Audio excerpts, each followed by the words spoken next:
All right, now let's jump into mission. Mission. The second pillar is mission. Mission is why. The why. Why we are pursuing such a vision. Why we are going there. Why we are accomplishing that. It's the why. It's the heartbeat. It's the conviction. Why? I'm reminded of David, little teenage David in the Bible, running out on the battlefield and to face Goliath. And people around him were laughing and mocking him. And David turned around and asked this powerful question. He said, is there not a cause? Is there not a cause? In other words, is there not a mission? Is there not a reason? Is there not a reason to slay this giant? Now, let me break this down biblically.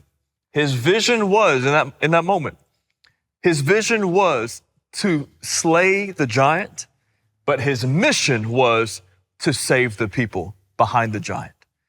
So he had a vision of slaying the giant, but his mission was to save the people. So your goals and your vision that you have, it ought to always, in some way or another, serve people, right? It ought to serve people. That's the mission. That's the reason. That's the why.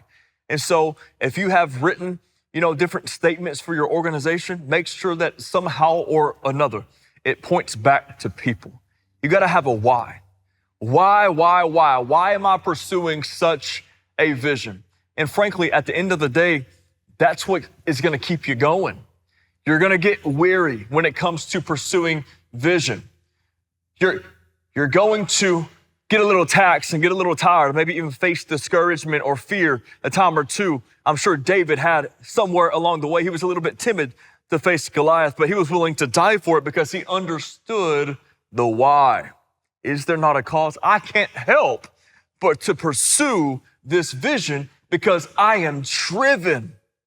I'm driven to the depths of my core. I'm driven by this mission.